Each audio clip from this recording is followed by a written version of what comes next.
Baik, bismillahirrahmanirrahim. Assalamualaikum warahmatullahi wabarakatuh. Selamat siang ibu-ibu dan bapak-bapak.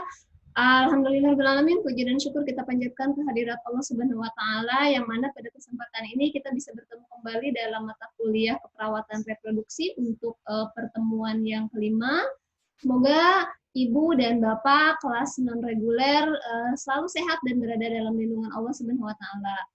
Baik, untuk materi hari ini saya akan membawakan mengenai biofisikal aspek kehamilan normal, kemudian psikologi aspek dari kehamilan, asuhan keperawatan pada masa kehamilan, kemudian nutrisi pada kehamilan, pendidikan kesehatan untuk orang tua dan kehamilan. Adapun tujuan pembelajaran kita pada hari ini, setelah mengikuti perkuliahan, Ibu dan Bapak diharapkan mampu menjelaskan yang pertama biofisikal aspek kehamilan normal, yang kedua psikologi aspek dari kehamilan, yang ketiga asuhan keperawatan pada masa kehamilan, yang keempat nutrisi pada masa kehamilan, yang kelima pendidikan kesehatan untuk orang tua dan kehamilan. Adapun untuk laboratorium pemeriksaan fisik nanti akan kita diskusikan dengan kelompok ya, nanti kelompok ibu dan bapak yang akan mempresentasikan hasil diskusi yang sebelumnya. Baik, untuk referensi yang digunakan di sini ada beberapa referensi yang digunakan pada materi ini. Nah, yang pertama sebelum kita masuk kepada adaptasi fisiologi dan psikologi, terlebih dahulu kita harus tahu dulu apa itu kehamilan ya. Menurut Prawiro Harjo 2014, menurut Federasi Obstetri Ginekologi Internasional, kehamilan didefinisikan sebagai fertilisasi atau penyatuan dari spermatozoa dan ovum dan dilanjutkan dengan nidasi atau implantasi. Bila dihitung dari saat fertilisasi hingga lahirnya bayi, kehamilan normal akan berlangsung dalam waktu 40 minggu atau 10 bulan atau 9 bulan menurut kalender internasional. Nah, sedangkan ditinjau dari tuanya kehamilan dibagi menjadi 3 menurut Cairo 2019. Yang pertama kehamilan trimester 1 yaitu kehamilan rentang usia 0 sampai 12 minggu, kehamilan trimester 2 rentang usia kehamilan 12 sampai 28 minggu dan kehamilan trimester 3 antara 28 sampai 40 minggu. Nah, untuk materi yang pertama, biofisikal aspek kehamilan normal, ada 3. Yang pertama adalah tes kehamilan, kemudian tanda dan gejala hamil, kemudian yang ketiga adalah perubahan fisiologi dari kehamilan. Kita bahas yang pertama untuk tes kehamilan, bisa dilakukan di rumah sendiri oleh ibu hamil, ya bisa juga dilakukan oleh petugas kesehatan. Nah, untuk tes kehamilan di rumah, menurut Suririna 2008, tujuannya untuk memastikan kehamilan dapat dilakukan tes urin ya, atau yang kita kenal dengan tes air kencing atau PP-test. Kemudian alat untuk tes urin dapat ditemukan di apotik tanpa resep dari dokter. Jadi banyak sekali ya saat ini untuk alat tes pack ya atau tes urin dengan berbagai macam merek, kemudian ada yang dicelup, kemudian ada yang ditetes ya, tergantung dari jenisnya. Tujuan pemeriksaan tes urin untuk mengukur HCG atau Human Chorionic Gonadotropin, yaitu hormon yang dihasilkan oleh plasenta saat kehamilan yang akan meningkat di dalam urin dan darah selama minggu pertama setelah konsepsi atau pembuahan. Kemudian urin tes hanya menilai HCG secara kualitatif ya ibu-ibu, ibu bapak. Artinya hasil dari tes hanya menunjukkan apakah hasilnya itu positif atau negatif. Nah, contohnya seperti ini, saya yakin Ibu dan Bapak sudah tidak asing ya. Ini berarti negatif, kalau yang gambarnya 2 ya, kemungkinan ini positif. Nah, apa yang harus diperhatikan bila menggunakan tes kehamilan di rumah? Ya, yang pertama adalah nilai sensitivitas dari kehamilan. Ya, semakin tinggi sensitivitasnya, maka semakin baik, tergantung dari alat atau tes pack yang kita gunakan. Ya.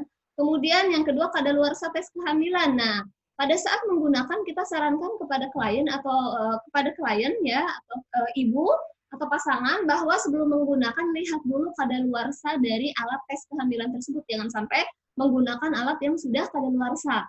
Ya, kemudian yang ketiga tempat penyimpanan. Nah, tempat penyimpanan jangan di kamar mandi karena suhu kamar mandi tidak cocok untuk tes pack ini ya. Kalau disimpan di kamar mandi itu katanya dapat merusak dari si alat tes pack tersebut kalau disimpan terlalu lama menurut Suririna 2008 ya. Kemudian instruksi cara penggunaan. Nah, untuk instruksi cara penggunaan agar hasilnya akurat ya, maka harus disesuaikan dengan alat yang digunakan.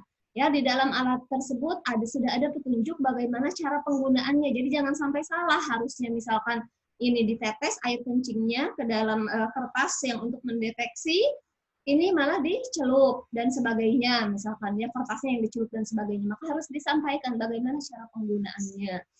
Ya, intinya baca ya bagaimana cara penggunaannya, ada kok petunjuknya. Ya, kemudian saat pengambilan urin ya.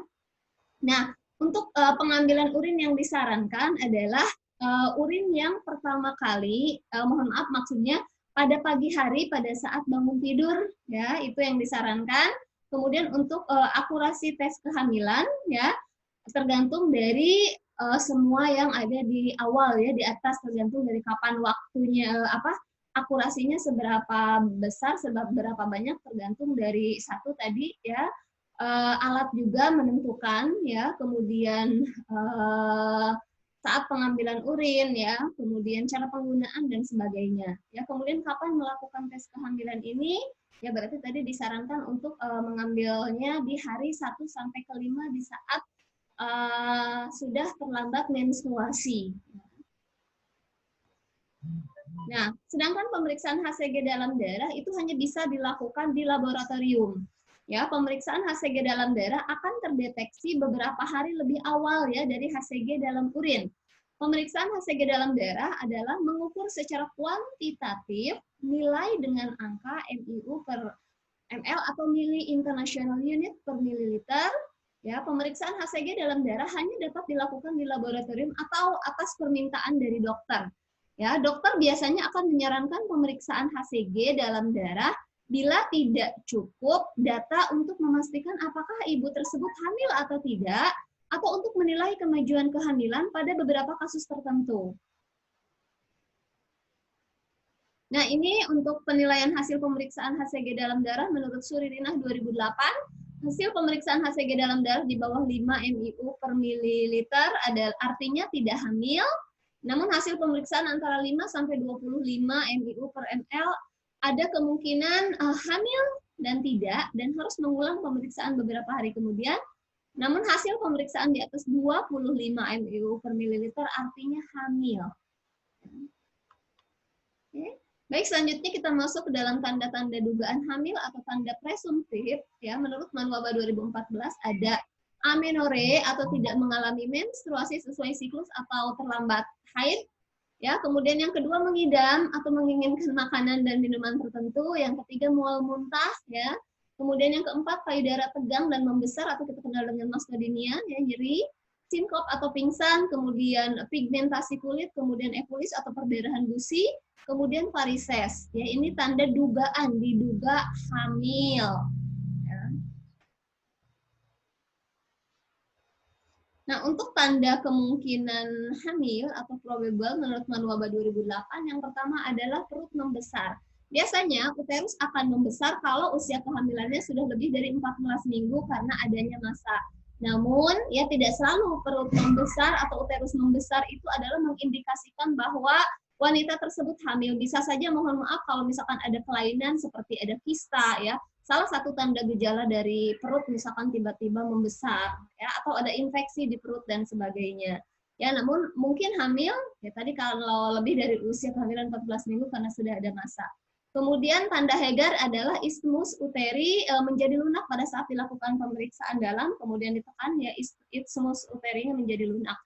Atau tanda Chadwick, ya tanda Chadwick ini adalah perubahan warna menjadi kebiruan atau keunguan baik pada vulva maupun pada serviks yang disebabkan oleh hormon estrogen. Kemudian untuk tanda Piskacek, pada selama kehamilan uterus itu membesar namun kadang pembesarannya tidak rata. Jadi yang dimaksud dengan tanda Piskacek ini adalah uterus membesar ke salah satu bagian.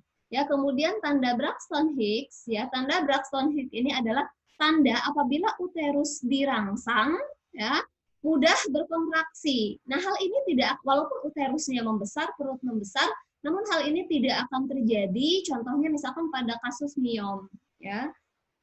Kemudian tanda Balotemen, ya, yaitu fenomena bandul atau pantulan balik. Jadi pada saat kita raba abdomennya ya seperti ada balon ya, kita seperti meraba balon. Kemudian reaksi kehamilan positif yaitu melalui hasil pemeriksaan tes urin ya atau PP-test. Nah, sedangkan tanda pasti kehamilan atau positif ya menurut Manual BA 2014 tentu yang pertama ibu merasakan gerakan janin di dalam rahim atau bahkan kita bisa melihat pada saat janin itu bergerak di dalam rahim ya, tergantung dari kulit perutnya ya. Kulit perutnya itu kan beda-beda, ada yang tipis ya sehingga mudah terlihat, ada yang tebal. Kemudian atau teraba gerakan janin, pada saat janin bergerak kita bisa meraba ya, dan bagian-bagian janin. Kemudian kita juga bisa mendengarkan denyut jantung janin ya. Didengarkan dengan stetoskop klinik, kemudian alat kardiotografi dan Doppler ya, bisa dilihat dengan USG. Nah, dengan pemeriksaan dengan alat canggih atau ultrasonografi atau ronsen ya, bisa dilihat adanya kerangka janin di dalam uterus. Nah, selanjutnya untuk perubahan fisiologi kehamilan menurut Prawiro Harjo 2016, di sini ada perubahan pada sistem reproduksi, kemudian perubahan pada payudara, sistem metabolik, sistem kardiovaskuler, sistem respirasi, traktus digestivus, kemudian traktus urinarius, sistem endokrin, dan sistem muskuloskeletal. Nah, kita bahas satu persatu ya. Untuk sistem reproduksi terdiri dari perubahan pada uterus, serviks, ovarium, vagina, dan perineum, serta kulit. Nah, untuk uterus sendiri selama hamil ya, uterus ini lebih besar dari ukuran semula, di mana sebelum hamil, ukuran uterus itu kurang lebih 30 gram ya. Nah, pada saat di akhir kehamilan akan menjadi 1000 gram. Bayangkan dari 30 gram menjadi 1000 gram. Sehingga uterus itu yang tadinya kecil bisa menampung janin yang besar ya. Janin itu normalnya berat bayi lahir itu kan antara 2.500 sampai dengan 4.000 gram ya. Di akhir kehamilan kurang lebih antara janin itu antara berat badan janin yang seperti itu, kemudian plasenta, air ketuban ya. Nah, menjadi 1000 gram saat akhir kehamilan. Kemudian serviks terjadi perubahan 1 bulan setelah konsepsi, serviks akan menjadi lebih lunak dan kebiruan. Tadi kalau serviks atau isthmus uteri lunak kita sebut dengan tanda Hegar ya. Kemudian kalau tanda Chadwick itu baik serviks maupun vulva vagina itu kebiruan, warnanya berubah biru atau ungu. Nah, kemudian untuk perubahan ovarium, proses ovulasi selama kehamilan akan terhenti dan pematangan folikel baru juga ditunda ya. Kemudian hanya satu korpus luteum yang dapat ditemukan di ovarium. Sedangkan perubahan pada vagina dan perineum terjadi peningkatan vaskularisasi dan hiperemia yang disebut dengan tanda Chadwick ya, atau tanda kebiruan atau keunguan pada vulva dan serviks. Kemudian pada kulit ya, pada abdomen biasanya timbulnya strie gravidarum, kemudian linea nigra atau alba ya, kemudian pada wajah ada kolasma gravidarum, kemudian pada areola mamae terjadi hiperpigmentasi ya, sehingga areola mamanya itu menjadi lebih gelap atau hitam. Nah, kemudian perubahan fisiologis pada payudara, terjadi mastodinia atau rasa tegang pada payudara, biasanya dimulai dari awal kehamilan juga sudah mulai terasa ya. Kemudian pembesaran kelenjar sebaceous circumlacteal atau Montgomery tubercle pada kehamilan 6-8 minggu akibat adanya stimulasi hormonal ya. Kemudian sekresi kolostrum setelah kehamilan 16 minggu. Kolostrum adalah cairan yang ketika si puting susunya dipencet terjadi pengeluaran cairan berwarna kekuningan. Kemudian untuk sistem metabolik, sebagian besar perubahan berat badan selama kehamilan berasal dari uterus dan isinya. Kemudian payudara, volume darah, dan cairan ekstrakurikuler. Ekstraseluler. Nah, berat badan ibu hamil akan bertambah antara 6-11,5 selama hamil atau terjadi kenaikan berat badan sekitar 0,5 kg per minggu, ya, atau setengah kilo ya. Nah, ini bisa kita lihat untuk rekomendasi kenaikan total berat badan ibu hamil berdasarkan berat badan ibu sebelum hamil. Untuk rumus BMI atau IMT, saya yakin ibu dan bapak sudah mengetahuinya ya. Berat badan sebelum hamil dibagi tinggi badan dalam meter kuadrat. Nah, saat ini perubahan revisi buku KIA yang terbaru ya tahun 2020 untuk kenaikan berat badan ya, untuk mengetahui status gizi bukan hanya lagi lila, namun sudah dimasukkan di dalam buku KIA tersebut yaitu status IMT. Nah, untuk status IMT ini dibagi menjadi menurut Dewi dan Sunarsi 2011 ya, berat badan kurang atau underweight jika BMI-nya kurang dari 19,8, ya kenaikan berat badan total yang dianjurkan 12,5 sampai 18, ya berat badan normal 19,8, BMI-nya sampai 26,0, maka kenaikan BB-nya 11,5 sampai 16 kilo, berat badan berlebih atau overweight 26,0 sampai 29,0, maka disarankan naik berat badannya antara 7 sampai 11,5 kilo. Obesitas lebih dari 29,0, kenaikan berat badannya kurang dari 6,8. Jadi tergantung referensi juga ya Ibu dan Bapak. Nah, sedangkan untuk sistem kardiovaskuler, volume darah akan meningkat secara progresif mulai minggu ke-6 sampai 8 kehamilan dan mencapai puncaknya pada minggu ke-32 sampai 34. Volume plasma akan meningkat kira-kira 40 sampai 45%. Nah, untuk respirasi, terjadi desakan diafragma karena adanya dorongan rahim yang membesar pada usia kehamilan 32 minggu. Sebagai kompensasi terjadinya desakan rahim dan kebutuhan oksigen yang meningkat, ibu hamil akan bernapas lebih dalam, sekitar 20-25% daripada biasanya. Ya, kalau ibu hamil wajar kalau misalkan kita melihat semakin besar perutnya atau semakin tua usia kehamilannya, untuk sistem respirasinya ini pasti mengalami perubahan, ngap dan sebagainya. Ya, tapi bukan karena asma, tapi karena faktor fisiologis ketidaknyamanan pada kehamilan saja. Kemudian pada traktus digestivus, seiring dengan makin besarnya uterus, lambung non usus akan tergeser.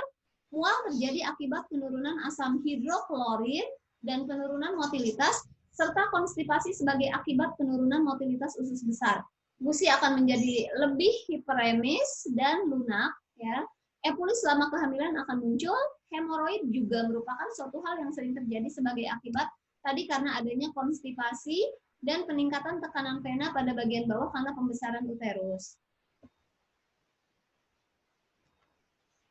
Nah, perubahan pada traktus urinarius, ya, pada bulan-bulan pertama kehamilan, kandung kemih akan tertekan oleh uterus yang mulai membesar sehingga menimbulkan sering berkemih. Biasanya ini keluhan yang sering dikeluhkan oleh ibu hamil pada trimester awal ya dan trimester 3. Keadaan ini hilang dengan makin tuanya kehamilan bila uterus keluar dari rongga panggul dikatakan aman itu biasanya trimester 2.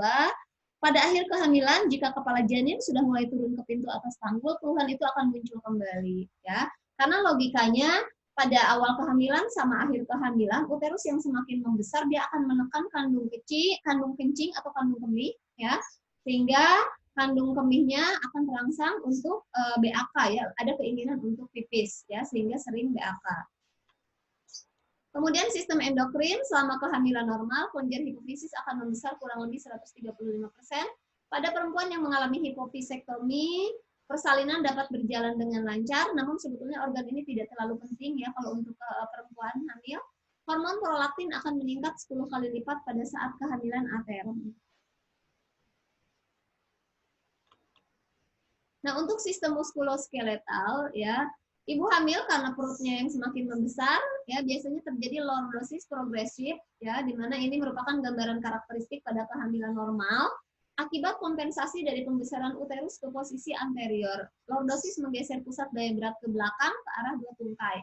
Sendi sakroiliaka, sakrokoksigis, dan pubis akan meningkat mobilitasnya yang diperkirakan karena pengaruh hormonal, ya, sehingga mengakibatkan perubahan sikap ibu dan menyebabkan perasaan tidak enak pada bagian bawah punggung ya terutama pada akhir kehamilan. Makanya ibu hamil kan selalu mengeluh kalau jalan aduh sakit punggungnya atau sakit punggungnya, sakit pinggangnya karena itu ya karena beban yang berat dari uterus.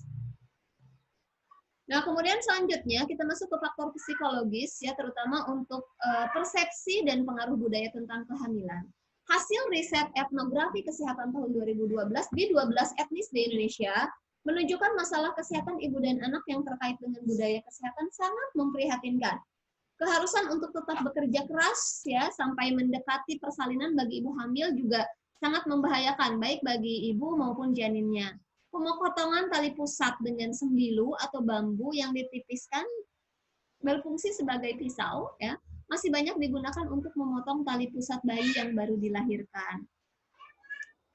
Sebetulnya untuk budaya persepsi dan pengaruh budaya tentang kehamilan ini tergantung di mana ibu hamil tersebut berada ya karena apalagi negara kita Indonesia ini beraneka ragam dengan banyak budaya, ya. Tergantung di mana si perempuan itu tinggal dengan budaya dan adat kepercayaannya di tempat tersebut.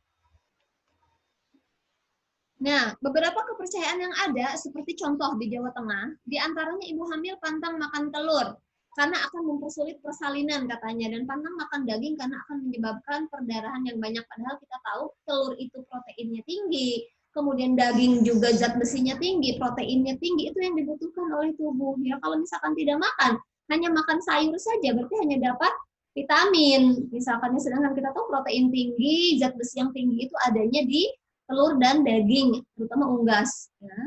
Nah, kemudian di daerah Jawa Barat, ibu yang kehamilan memasuki 8-9 bulan, sengaja harus mengurangi makannya, agar bayi tidak yang dikandungnya kecil katanya dan mudah dilahirkan. Akibatnya ibunya kurang gizi, berat badan bayi yang dilahirkan juga rendah. Ya, kita tahu bahwa ada korelasi atau ada hubungan antara status gizi ibu dengan berat bayi pada saat dilahirkan. Nah, tingkat contoh persepsi dan pengaruh budaya tentang kehamilan salah satunya di Baduy, ya. Tingkat kematian ibu dan bayi di Kabupaten Lebak, Provinsi Banten masih cukup tinggi. Salah satu faktor yang menyebabkan tingginya tingkat kematian tersebut adalah budaya pada masa kehamilan dan persalinan pada masyarakat Baduy, sehingga diperlukan upaya penurunan angka kematian ibu dan bayi melalui intervensi kesehatan berbasis budaya. Sedikit kita mengulas mengenai AKI atau angka kematian ibu yang terbaru ya tahun 2015 menurut Profil Kesehatan Indonesia 2018 ya dari Kemenkes RI 2019 itu disampaikan bahwa AKI tahun 2015 berdasarkan hasil SUPAS ya survei penduduk antar sensus diperoleh sebanyak 305 per 100.000 kelahiran hidup. Sedangkan harapannya untuk SDGs di tahun 2030, mohon maaf, AKI turun setidaknya 70 per 100.000 kelahiran hidup. Jadi tugas kita sebagai petugas kesehatan itu masih banyak ya. Salah satunya untuk membantu menurunkan AKI dan AKB ini. Sedangkan untuk angka kematian bayi, sudah ada data terbaru hasil SDKI tahun 2017 sebesar 24 per 1.000 kelahiran hidup. Sedangkan SDGs 2030 menargetkan turun menjadi 12 per 1.000 kelahiran hidup. Ya, masih jauh ya. Nah, hasil riset etnografi menggambarkan bahwa masyarakat Baduy merupakan masyarakat yang sangat patuh dan taat dalam melaksanakan budaya dan ritual dalam masa kehamilan serta persalinan secara turun-temurun. Ya, salah satu ritual pada masa kehamilan yaitu tradisi ngaragap beteng. Ya, dengan memijat bagian perut yang disertai dengan jampe-jampe untuk meminta keselamatan ibu dan janin. Ya, sedangkan budaya persalinan yang dilakukan yaitu persalinan yang dilakukan sendiri tanpa penolong baik oleh dukun paraji maupun tenaga medis. Nah, ini sangat berbahaya sekali ya. Baik untuk ibu maupun untuk bayi. Nah, di sini hasil penelitian Kartika dan kawan-kawan tahun 2018 tentang budaya kehamilan dan persalinan pada masyarakat Baduy di Kabupaten Lebak menunjukkan bahwa masyarakat Baduy sangat patuh dalam melaksanakan norma-norma dalam masa kehamilan dan persalinan di kehidupannya. Hal ini tergambar dari masih banyaknya persalinan yang dilakukan sendiri tanpa penolong, baik oleh dukun paraji maupun tenaga medis, kecuali terdapat penyulit dalam persalinan baru meminta bantuan tenaga medis. Biasanya ya, bayi lahir ketika terjadi retensio plasenta, ya, biasanya baru memanggil tenaga medis ya, jadi sisa-sisa untuk hal yang patologis ya. Kemudian kedudukan dukun paraji dalam masyarakat Baduy sangat dihormati dan berpengaruh karena dianggap memiliki kemampuan yang bisa memberikan pertolongan ke pengobatan ketika sakit. Jadi masih percaya dengan jampe-jampe ya, dengan doa atau jampe-jampe itu bisa menyembuhkan ya. Kemudian kepatuhan dan ketaatan pada budaya serta faktor geografis menyebabkan terbatasnya kesempatan ibu hamil pada masyarakat Baduy untuk mendapat pertolongan secara medis di fasilitas kesehatan, terutama pada saat mengalami penyulit dalam proses persalinan. Jadi ini bidan desa yang ada di sana, kemudian perawat maternitas harus luar biasa ekstra ya, perlu bekerja sama dengan ketua adat ya, dan dengan lintas sektor serta lintas program setempat dengan stakeholders ya tentunya. Kemudian efek dan arti kehamilan pada pasangan ya.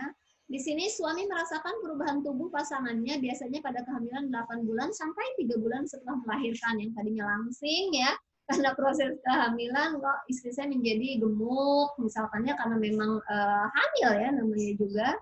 Kemudian suami juga mengalami perubahan fisik ya dan psikososial selama pasangannya hamil. Jadi bukan hanya istri saja yang mengalami perubahan fisik dan psikososial, ternyata suami juga bisa mengalami perubahan tersebut walaupun tidak semua suami mengalami hal yang sama ya. Terkadang ada loh istrinya hamil, suaminya ngidam.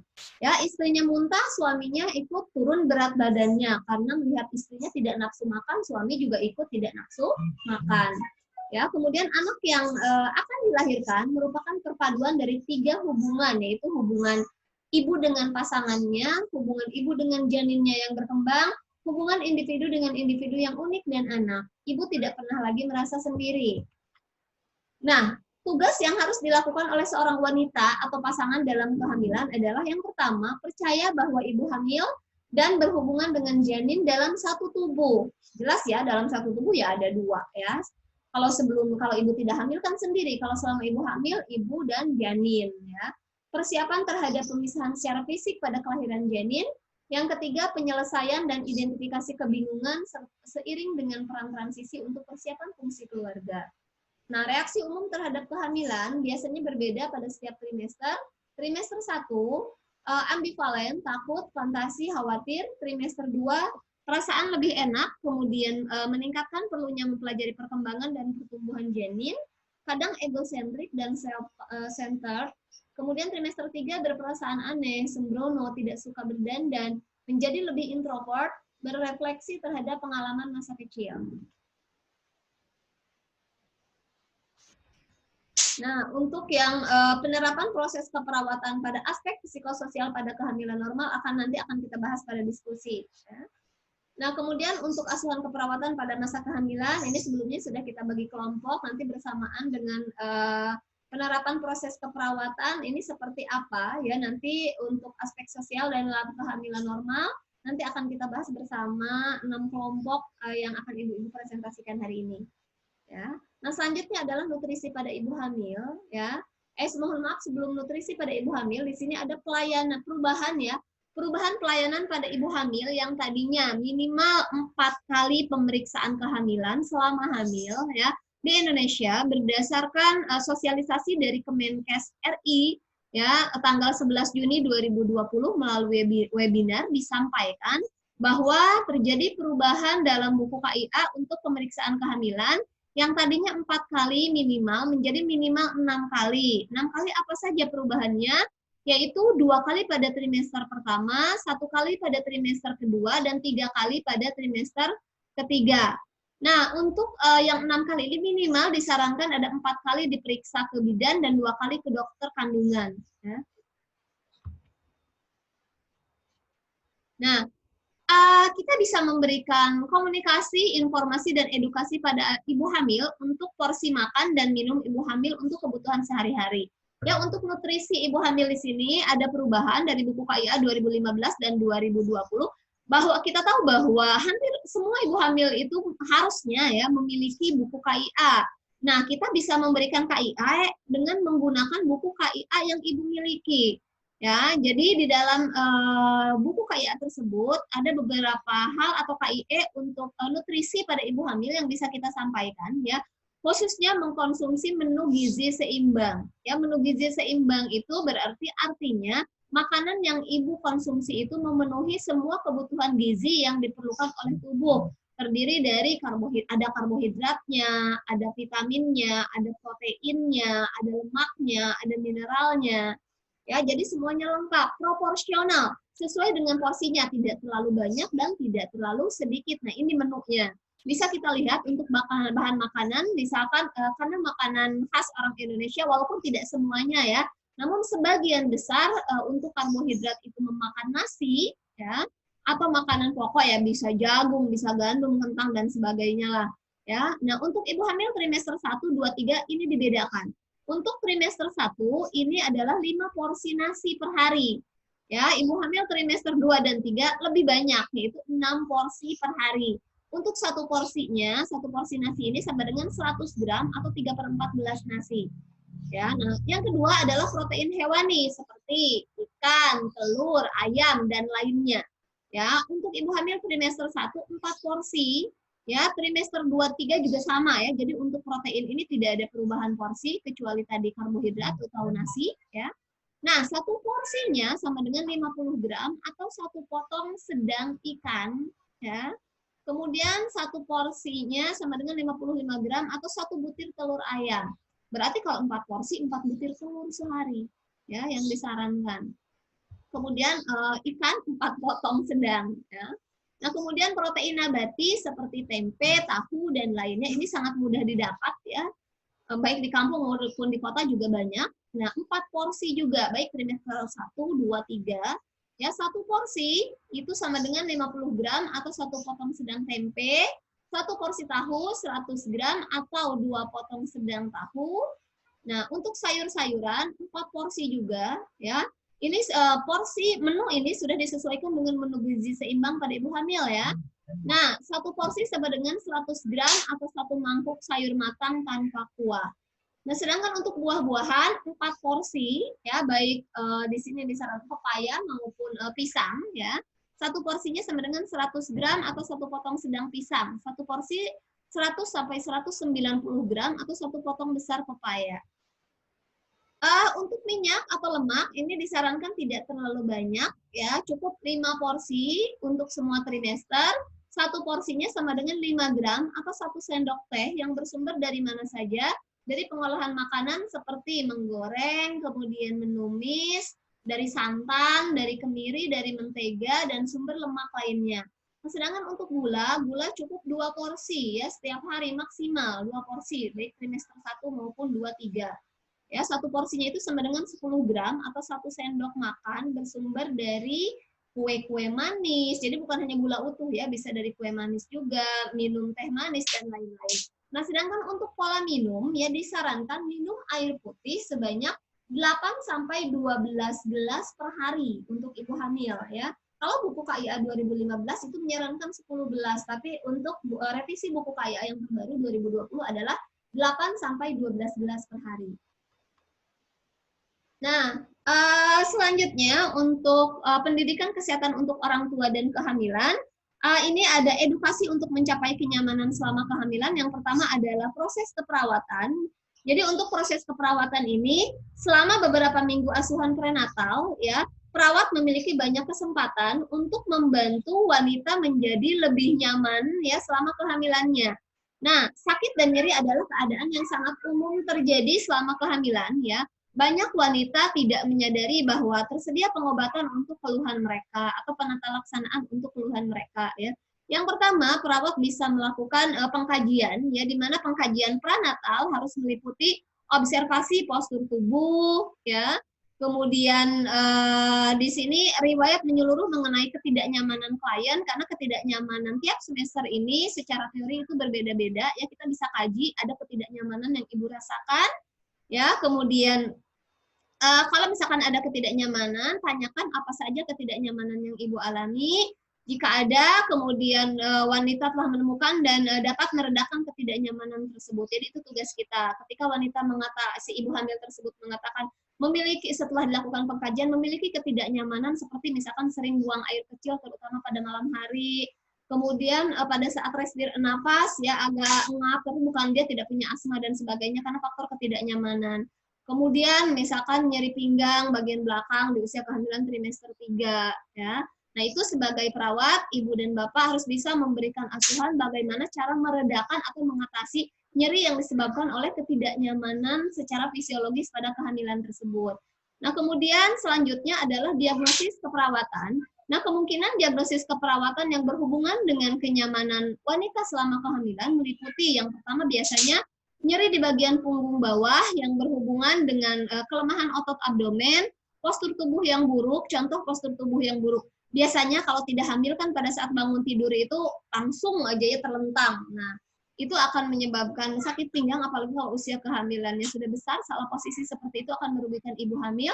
Ya, bagaimana cara penata laksanaannya? Misalkan kita sarankan ibu ketika akan bangun tidur itu, ibu jangan langsung terlentang bangun, kemudian miring dulu, duduk dulu, baru ibunya bangun. Misal seperti itu ya. Nah, kemudian gangguan pola tidur yang berhubungan dengan pengetahuan mengenai posisi bantal ya untuk meningkatkan relaksasi dan kenyamanan selama kehamilan. Artinya ibu tidak tahu ya bagaimana cara posisi tidur yang baik dan benar. Kita bisa menyarankan ya di dalam penata laksanaannya ibu dan bapak bisa menyarankan ibu sebaiknya tidur miring ke kiri misalkan ya agar oksigen di dalam tubuhnya itu lancar ya, oksigen dari ibu ke janin misalkan lancar. Bagaimana caranya? Ada tata caranya ya. Jadi ibu tidur miring kiri menggunakan bantal, kemudian di pinggangnya itu disangga oleh bantal, kemudian di antara kaki kanan dan kaki kiri juga bisa disangga oleh bantal. Ya, seperti itu bisa kita mempraktekkan bagaimana cara untuk mengatasi agar tidurnya nyaman karena tadi ya karena pengetahuan untuk bantal, penggunaan bantal dan sebagainya ibu tidak tahu ya. Kemudian nyeri pada bagian punggung atas yang berhubungan dengan buruknya postur tubuh selama kehamilan, misalkan karena body mekanik ya kita ajarkan bagaimana cara mengambil benda pada usia kehamilan yang sudah besar ya agar postur tubuhnya yang baik dan benar itu bagaimana misalkan kepala tegakkan leher ya dan masukkan dagu sehingga garis tubuh itu tegak, kemudian bahu dan dada ya angkat tulang rusuk dan tarik lingkaran bahu ke belakang, ya kemudian putar lengan ke arah luar, abdomen dan bokong, kontraksikan abdomen untuk mendatarkan punggung, masukkan bokong ke bawah dan miringkan pelvis dari belakang. Untuk lutut, misalkan tekuk lutut untuk mengurangi beban tubuh pada kaki. Untuk kaki, sebarkan bobot tubuh melalui masing-masing pusat kaki. Itu salah satu contoh postur tubuh yang benar ya, menurut Reader ya 2013.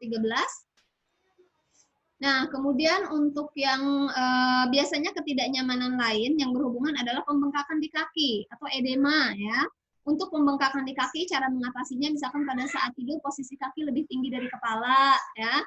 Kemudian konstipasi ya yang berhubungan dengan berkurangnya gerakan peristaltik dan tekanan dari uterus ya yang sedang tumbuh selama kehamilan. Cara mengatasinya bagaimana? Sarankan untuk makan makanan yang mengandung tinggi serat. Ya, kemudian sesak napas yang berhubungan dengan tekanan pada diafragma akibat pembesaran uterus, ya tadi relaksasi. Ya, sesak napasnya bukan karena asma ya. Kita tanya, apakah karena asma atau bukan? Kalau karena ketidaknyamanan karena kehamilan berarti relaksasi. Bagaimana? Tarik nafas, misalkan buang nafas, ya disesuaikan dengan keluhannya. Kemudian perilaku sehat yang berhubungan dengan meredakan ketidaknyamanan yang umum dirasakan selama kehamilan. Nah, itu untuk diagnosis keperawatan ya. Untuk intervensi dan rasional ya.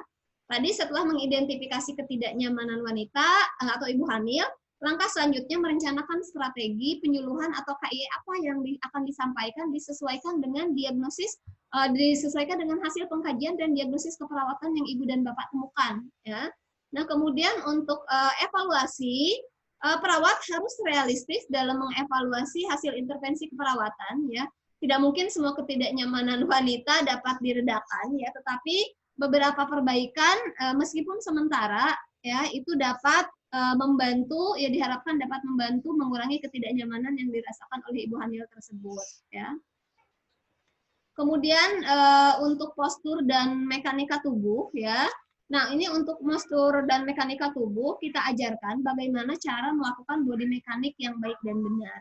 Ya, kemudian pada saat mengambil benda contohnya ya. Kemudian untuk yang posisi nyaman, wanita hamil seringkali merasa sulit untuk relax, mohon maaf, karena mereka tidak mampu menemukan posisi yang nyaman atau karena nyeri ulu hati, sakit punggung atau ketidaknyamanan lain yang dirasakan ya. Biasanya ini terjadi kalau usia kehamilan semakin membesar, trimester 3 ya. Nah, sebuah posisi yang efektif untuk seorang wanita mungkin tidak efektif untuk wanita lain. Jadi untuk setiap ibu hamil itu tentunya akan berbeda antara satu ibu hamil dengan ibu hamil lainnya. Ya, misalnya untuk beberapa wanita, ya posisi jongkok membuat relaksasi dan efektif untuk mengurangi rasa nyeri. Ya, kemudian untuk wanita lain beberapa posisi atau latihan body mekanik misalkan lebih efektif ya. Kemudian wanita seharusnya didorong untuk mencoba berbagai posisi ya sampai mereka menemukan sebuah posisi yang cocok dan nyaman untuk mereka. Ya, baik. Itulah yang dapat saya sampaikan. Saya mengucapkan terima kasih atas perhatian Ibu dan Bapak. Mohon maaf atas segala kekurangannya. Saya tutup dengan ucapan Alhamdulillahirrabbilalamin. Wabillahi taufiq wal hidayah. Wassalamualaikum warahmatullahi wabarakatuh.